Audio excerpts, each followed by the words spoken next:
Olá, estudantes do primeiro ano do ensino médio. Nós estamos de volta para mais um ciclo de aulas, né?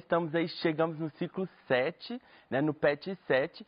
E na aula de hoje a gente vai trabalhar um tema importante, né? Que vai envolver tanto conhecimentos da arte, como da geografia, da história, que são alguns patrimônios da humanidade, né? Conhecidas também como as maravilhas do mundo. Tudo isso é um reconhecimento, né, da grandiosidade e potencialidade do ser humano em construir, em empreender e de deixar legados, né, de geração em geração. Esse é um dos temas que sempre estão permeando as nossas aulas, né, ou seja, eles vão envolver um conhecimento de mundo, também um conhecimento local, né, e que vai fazer vocês terem mais condições de ler o mundo, interagir com o mundo e se relacionar de uma maneira ampla na sociedade. Bem, antes de avançar, eu quero cumprimentar o intérprete Hermes, que está aqui com a gente, fazendo, né, a tradução para Libras. Bem, vamos agora conhecer, eu já iniciei aqui para vocês o tema da nossa aula, que são as maravilhas antigas e modernas, né? Vendo a imagem aqui, vocês podem perceber do que será que a gente vai tratar. Você conhece alguma dessas imagens? Né? Conhece a história desses monumentos? Né? Como eles estão presentes na sociedade? Qual é a importância e valor que a sociedade dão para elas? Né? Então, a gente vai conversar um pouquinho sobre esse tema.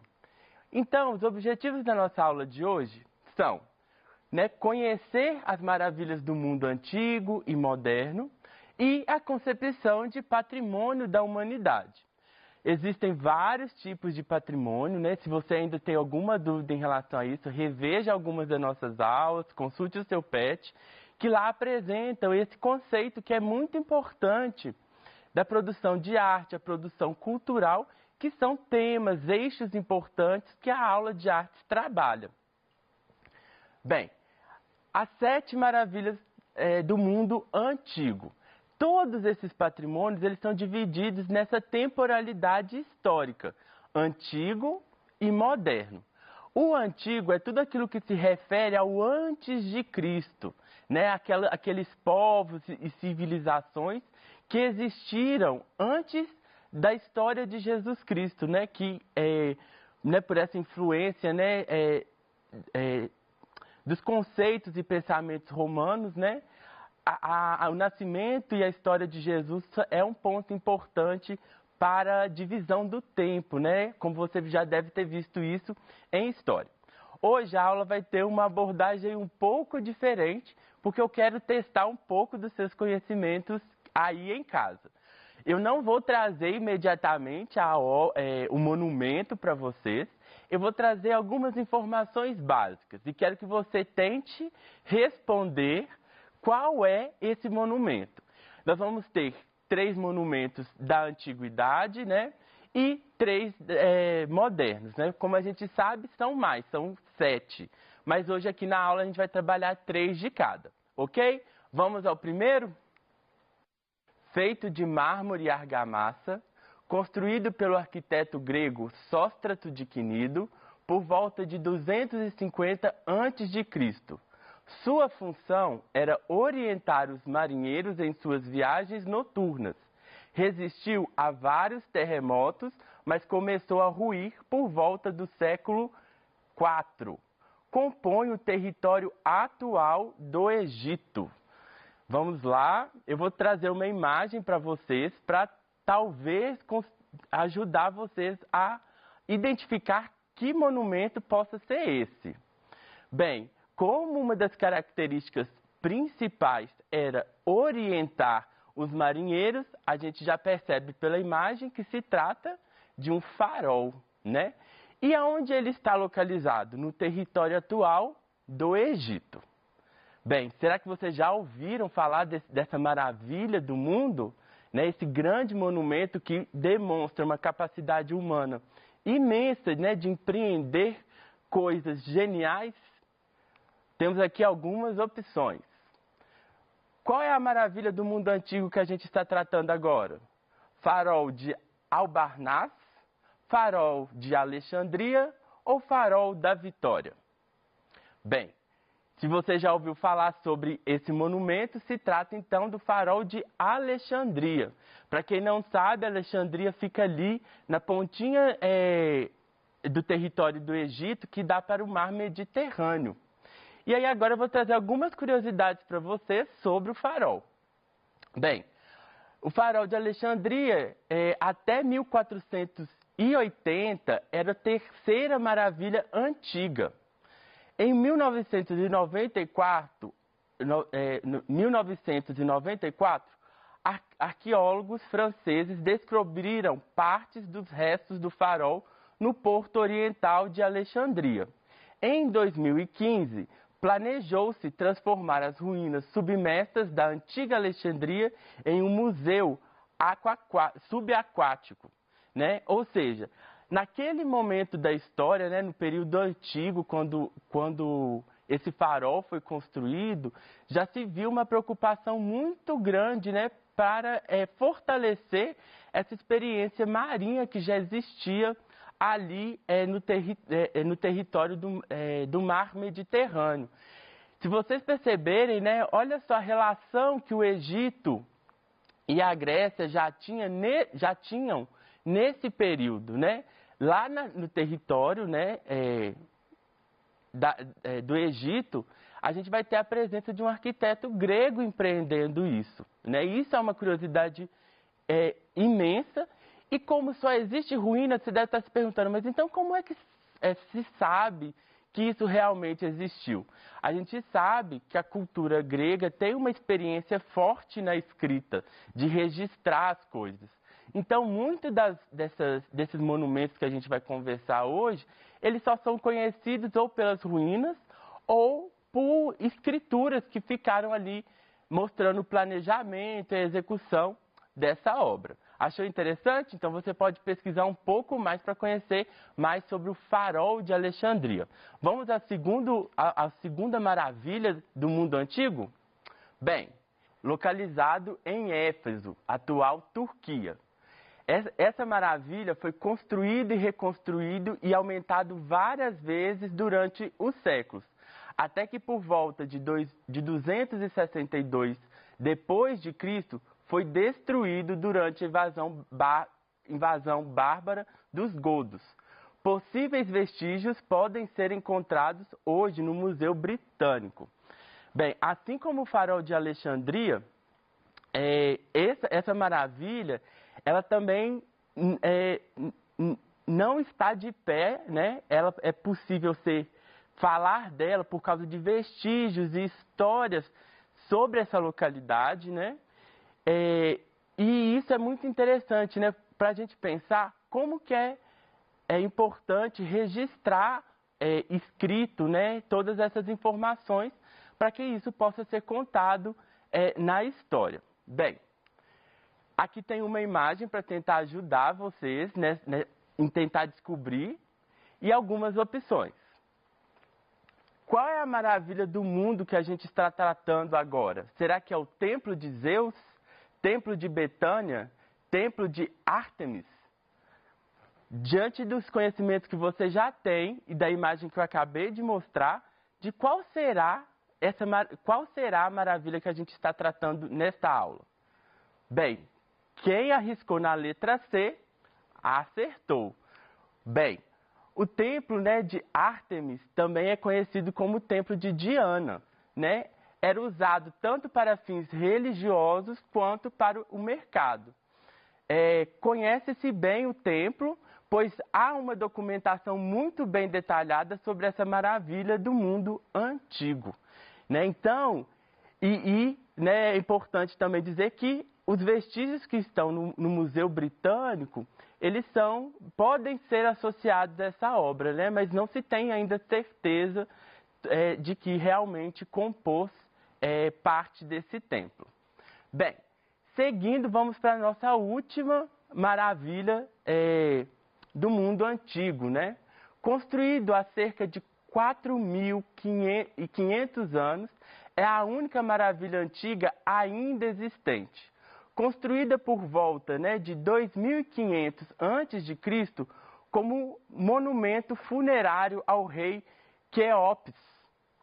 Sua construção revela um grande conhecimento de geografia, astronomia, geologia, matemática e outras ciências. Quando eu colocar a imagem aqui para vocês, essa talvez é um dos monumentos mais famosos do mundo. Por isso que eu deixei ele por último, que eu tenho certeza que vai ser fácil de acertar. Bem, temos aqui a imagem. A gente percebe que é pirâmides, mas quais pirâmides são? Porque tem várias pirâmides lá no Egito, né? Então nós temos pirâmides de Gizé, pirâmides de Tutankhamon ou pirâmides do Sol. Qual será? Bem, a resposta correta é pirâmides de Gizé.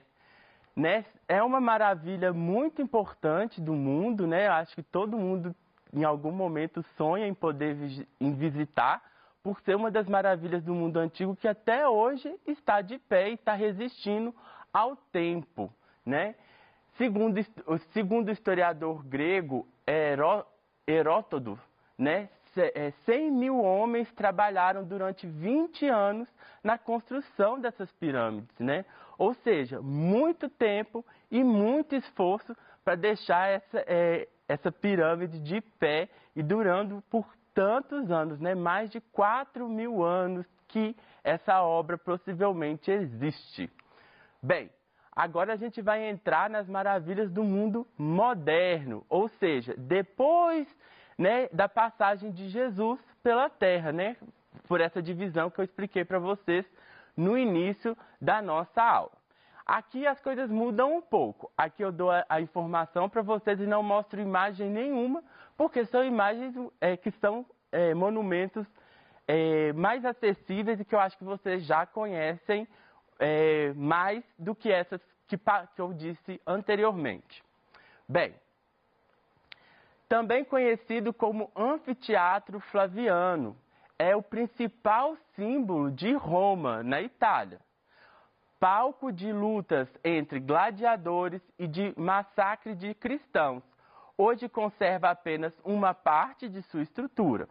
Construído em 70 depois de Cristo, é uma das maiores construções do Império Romano. Eu acho que todo mundo já chutou aí, mas eu vou trazer aqui as opções. Serão as ruínas de Petra?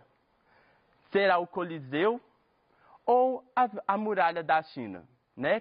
Essas aqui são 3 opções, né, de maravilhas do mundo moderno.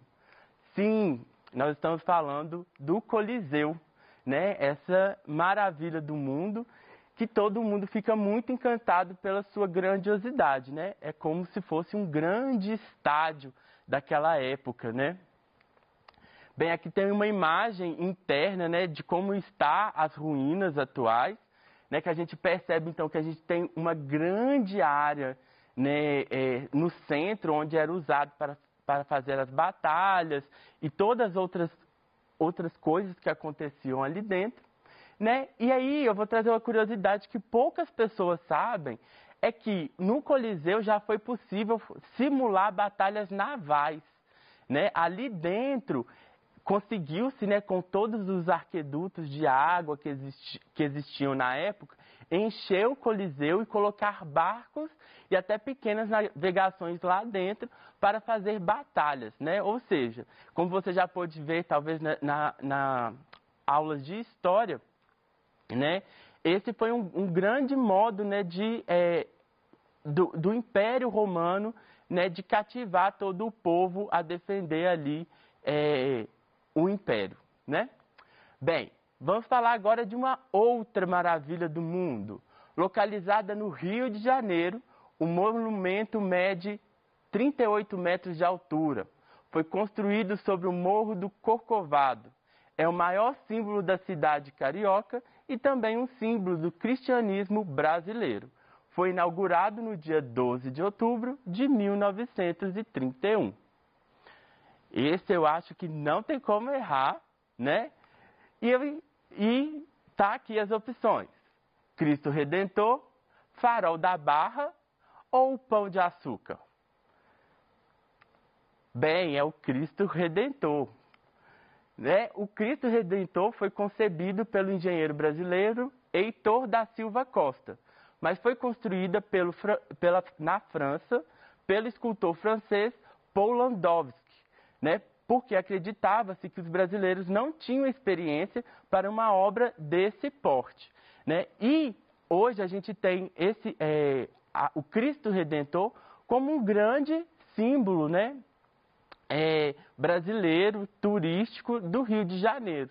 Né? E é uma obra de grande orgulho e que foi considerado um patrimônio da humanidade e, por isso, é uma das maravilhas do mundo. Bem,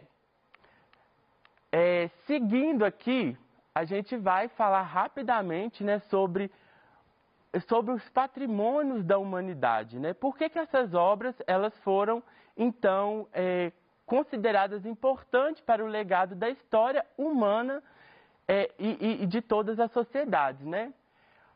Os patrimônios da humanidade é uma região ou área que vem a ser considerada pela comunidade científica de inigualável e fundamental importância para a humanidade e vem a ser reconhecida pela Unesco, né? Existem mais de 1000 lugares que são considerados patrimônios da humanidade, né, localizados em mais de 160 países.